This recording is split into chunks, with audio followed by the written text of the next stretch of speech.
People always said that. We talked about it. I feel like I would be way too high-strung and intense for you. Tom agreed, saying he was also aware of the chemistry claims, but wasn't convinced he and Lala would mesh well, at least not romantically. Remember, these were your words. You would chew me up, he said with a laugh. No, I think you said, I eat pieces of shit like you for breakfast. Lala recalled her previous comments on an Amazon live stream when she was asked if she could see herself ever dating Tom. I was like, if Schwartz liked to go out a little bit or a lot of bit less, and I like to go out a lot of bit more, who knows? She said. Tom agreed, but emphasized he also enjoyed cozy, low-key nights. I love staying in, by the way, he added. There's nothing I enjoy more in this world than staying in and cocooning. I love being in my bed, cozy. Weeks after his Give Them Lala appearance, Tom invited the titular host onto his Detox Retox podcast, where they addressed an online report about their rumored romance. Lala asked in the June 30 broadcast, "They chose a photo of me pregnant, so it looks like I'm also carrying your baby. I'm sweating." After joking about a hard launch, Tom revealed some of his closest friends had also questioned the nature of his and Lala's relationship, as the dating whispers were gaining more and more traction. I wake up today, and the first thing I see from my dear friend is a text. Hit me up, what's up with you and Lala? Tom recalled, and then I got another text from somebody else. Lala went on to say she hadn't thought about men in a romantic way in a very long time, and was in no rush to start something serious. I feel like it will come one day when it's supposed to, the mother of two explained. I could be fine by myself. This is just me being open to whatever the universe places me in. We're going to know that's where we are supposed to be. Lala made similar comments in a recent interview with Parents Magazine, saying she had no interest in dating at the moment, as motherhood has made her more cautious when it comes to romance. I like to say I've been talking to men because dating means that there's a potential for it to go somewhere. And I just don't want that right now, she told the outlet. If I start dating, you're taking me away from my children physically. But what's even worse, if my heart gets involved and you do something to make it hurt, you will take me mentally away from my children. That means I could be in the same room as my kids, and I'm not present. I just cannot allow it. It all started with a question Lala Kent says she gets all the time. Can I tell you, Schwartzy, we got this so much during Vanderpump Rules, Season 11, Lala told Tom during a recent podcast chat. And I didn't realize it because I avoid the comment section, but it was every time I went on a podcast or anything like that. People always said that Tom Schwartz, ever the laid-back and affable bartender, chuckled at the memory. Yeah, I've heard that too, he admitted. There's definitely a vibe. People see something, but both were quick to put a realistic spin on it. I feel like I would be way too high-strung and intense for you, Lala confessed, acknowledging their contrasting personalities. Tom agreed, with his trademark self-deprecating humor. Remember, these were your words. You would chew me up. He paused, laughing. No, I think you said, I eat pieces of shit like you for breakfast. Lala burst out laughing, but didn't deny it. That sounds like something I would say. Despite their differences, there's no denying a certain intrigue when the two share a room. On screen and off, their banter is electric. But does that mean a romantic future is possible? During a candid Amazon live stream, Lala was asked point-blank if she could ever see herself dating Tom. Her response was, well, very Lala. I was like, if Schwartz liked to go out a little bit, or a lot of bit, less, and I like to go out a lot of bit more, who knows? Schwartz, who's known for his mellow, homebody lifestyle, nodded in agreement. I love staying in, by the way, he said. There's nothing I enjoy more in this world than staying in and cocooning. I love being in my bed, cozy. It's that fundamental difference. Lala's fiery, outspoken energy versus Tom's go-with-the-flow calm, that both draws them together and pushes the idea of dating further away. Things really took a turn when a tabloid ran a speculative piece about Lala and Tom possibly being a couple. The photo? Lala pregnant, which only fanned the flames. They chose a photo of me pregnant, so it looks like I'm also carrying your baby, Lala joked during an appearance on Schwartz's Detox Retox podcast. I'm sweating. Tom laughed it off too, but not before revealing that some of his closest friends had reached out, genuinely curious about the rumors. I wake up today, and the first thing I see from my dear friend is a text. Hit me up. What's up with you and Lala? Tom said. And then I got another text from somebody else.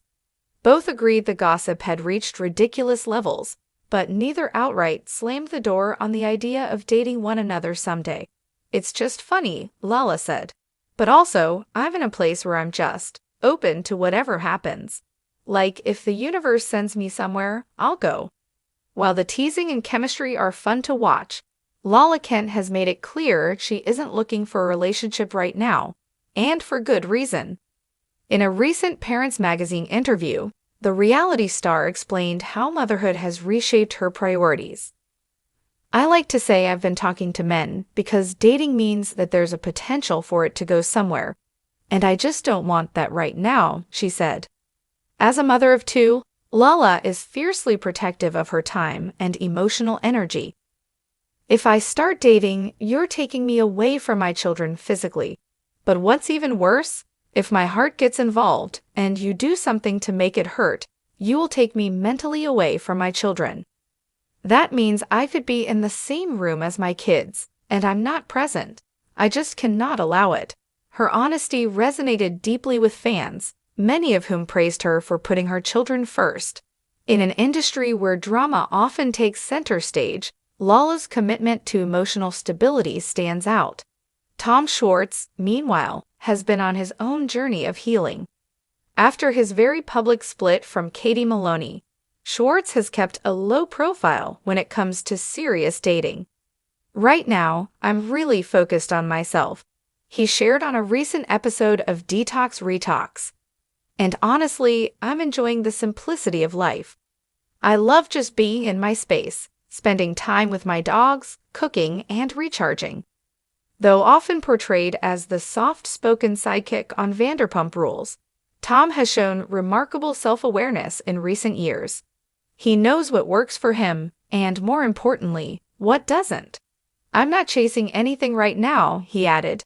If it comes, it comes, but I'm good where I'm at. Fans will continue to speculate, and Lala and Schwartz seem happy to lean into the teasing. But when it comes to actually dating, the answer seems to be a firm maybe. Both are single, both acknowledge their unique connection, but they also understand the importance of timing, emotional readiness, and life circumstances, especially when kids are involved. Who knows? Lala said with a shrug. If the timing was right, and we were in the right place, maybe. But for now, I'm happy just being me. Schwartz echoed the sentiment. I love Lala, she's incredible. But right now, I think we're just in different lanes. And that's okay. Romance or not, Lala Kent and Tom Schwartz are two of Vanderpump Rules' most compelling personalities.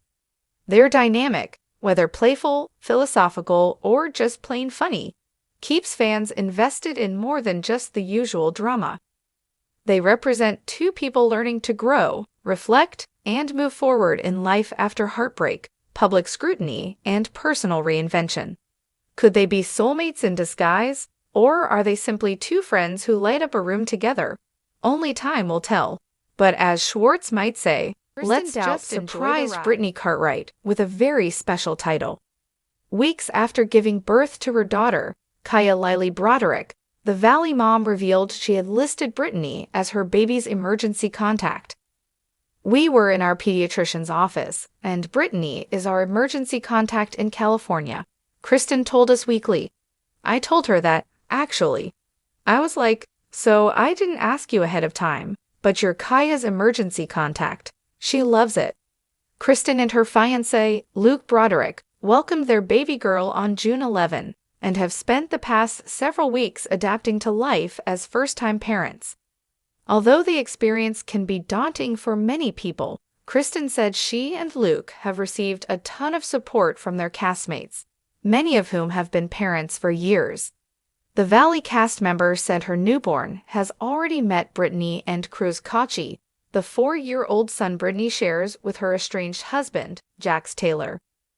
Brittany's been over a couple of times, but she's so excited about it, Kristen said. She knew the gender of our baby before we did, so it only makes perfect sense. She lives right down the street from us. I'm over there all the time. It's unclear if Jax has met baby Kaya. However, Kristen made it quite clear she will never enlist Jax for babysitting duties. I wouldn't let Jax babysit Luke's gecko, who requires no work whatsoever, she joked. Absolutely not. I wouldn't let Jax babysit my Yeti. No. Kristen also gave a special shout out to her castmates, Danny Bucco and Nia Sanchez Bucco, who welcomed their 4th child less than a month ago. Nia has helped me through my fertility journey and through my entire pregnancy, Kristen said. We're sending voice memos to each other every single day. She's literally in the same exact position I'm in right now, but she's just done this before. Her and Danny are just both right there to give us any advice that we need, and they're always on call. We have a group text with Nia, Danny, Luke, and me, and even if I'm texting Nia one-on-one, she'll reel it back to the 4 of us, and she's like, Daniel really wants to be involved. It's just really great to have the 2 of them. Kristen and Luke have also received help from Zach Wickham, who house sat for the couple while Kristen was in the hospital. Their castmate Jesse Lally, who shares a 5-year-old daughter, Isabella, with his estranged wife, Michelle Signy, has also been checking in on the couple and blessing Luke with a few father tips. Jesse has given a lot of really amazing advice as a girl dad to Luke and just constantly checking in on us and seeing if we need anything, Kristen revealed. Jesse's been fantastic. Becoming a parent is a life-altering transformation, and for Kristen and Luke, the arrival of Kaya marked the beginning of a whirlwind journey filled with love, late-night feedings, and lots of learning on the fly. Nothing really prepares you for the moment your baby arrives, Kristen said. It's this combination of terror and awe. You're holding your whole world in your arms, and all you can think is, please don't mess this up. Despite the usual nerves, Kristen emphasized that she and Luke haven't been navigating this transition alone. The support from their Valley castmates has been overwhelming in the best possible way. We have this amazing little community, Kristen beamed. Honestly, I don't know how I would be doing any of this without them. While Brittany Cartwright has long been a close friend to Kristen, her new role as Kaya's emergency contact seems to have cemented her as a fixture in the Doubt Broderick household. It's not just the proximity, though Kristen notes that Brittany lives right down the street. It's also the trust and emotional bond that has only deepened since Kristen got pregnant. Brittany knew the gender of our baby before we did, Kristen revealed. It only makes perfect sense that she's the one I trust in a crisis. Kristen also shared that Brittany and her 4-year-old son, Cruz, whom she shares with her estranged husband, Jax Taylor, have already spent time with baby Kaya. Brittany's been over a couple of times, but she's so excited about it, Kristen said. She really is the auntie figure already, and Cruz was so sweet and curious. It's adorable watching them together. Of course, with any Valley story, the mention of Brittany inevitably brings up Jax Taylor. But Kristen didn't mince words when asked if she would ever trust Jax to watch Kaya. Absolutely not, she said, laughing. I wouldn't let Jax babysit Luke's gecko, who requires no work whatsoever. I wouldn't let Jax babysit my Yeti. No. It was a classic Kristen moment. Brutally honest, a little savage, and undeniably hilarious. But it also underlined just how serious she is about her daughter's care and well-being. No shade. Okay, maybe a little shade, Kristen added with a grin. But it's not about drama. It's just about knowing who's dependable when it really counts. One of the most emotionally resonant aspects of Kristen's new motherhood journey has been her connection with fellow Valley castmates Nia Sanchez Bucco and her husband, Danny Bucco. The couple, who recently welcomed their fourth child, have been pillars of support throughout Kristen's fertility struggles and pregnancy. Nia has helped me through my fertility journey and through my entire pregnancy, Kristen shared. We're sending voice memos to each other every single day. She's literally in the same exact position I'm in right now, but she's just done this before. Kristen praised the couple for being incredibly hands-on in offering advice, reassurance, and comfort during the harder moments. Her and Danny are just both right there to give us any advice that we need, and they're always on call, Kristen said. We have a group text with Nia, Danny, Luke, and me, and even if I'm texting Nia one-on-one, she'll reel it back to the four of us, and she's like, Daniel really wants to be involved. It's just really great to have the two of them. The friendships formed on reality TV may sometimes seem fleeting, but this is proof that some bonds go well beyond the cameras. It's not just Brittany, Nia, and Danny showing up for Kristen and Luke during this new phase. The couple has also been supported by Zach Wickham, who played a unique role in the days surrounding Kaya's birth. Zach actually house sat for us while I was in the hospital, Kristen said. That gave us so much peace of mind. I mean, who does that? That's real friendship. Another unlikely supporter has been Jesse Lally, who shares a 5-year-old daughter named Isabella with his estranged wife, Michelle Singh. Though Kristen and Jesse haven't always been the closest on screen, the bond that's formed since Kaya's birth has surprised even Kristen herself. Jesse has given a lot of really amazing advice as a girl dad to Luke, and just constantly checking in on us and seeing if we need anything, she said. Jesse's been fantastic. It's a reminder that even among the drama of reality TV life, true moments of connection and community do happen, and sometimes from the most unexpected places. Though Kristen and Luke are still settling into their roles as first-time parents, they're already thinking about how life might change further down the line. I think it's going to take a while to find a rhythm, Kristen admitted. Right now, everything feels new. Even just finding time to shower feels like a win. She added that she's not in a rush to bounce back or fit into any narrative of picture-perfect motherhood often seen online. I'm tired, I'm messy, and I'm figuring it out, but I'm happy, she said. Kaya's healthy. Luke is incredible. Our friends have really shown up for us. That's all I can ask for. As for whether viewers will get to see Kaya on the Valley, Kristen wasn't certain, but she didn't rule it out. We'll see, she said. Right now, I just want to protect her and keep her safe. But if the time comes and it feels right, maybe. Just don't expect her to be a storyline. She's my baby, not a cast member. Kristen Doute has been on our screens for more than a decade, often fiery, unpredictable, and unfiltered. But this chapter feels different. There's a calmness to her now, a sense of clarity and groundedness that perhaps only motherhood can bring. She's my whole world, Kristen said, looking down at Kaya in her arms. It's like everything before her feels like a different life. With Luke by her side, friends she can truly count on, and a healthy, thriving baby girl, Kristen seems ready for whatever life throws next. And whether it's Brittany making emergency pediatric runs, Nia and Danny sending parenting voice notes, or Jesse checking in with girl dad advice, Kristen knows she's not doing it alone. This is the family we chose, she said. And now Kaya gets to be a part of it too.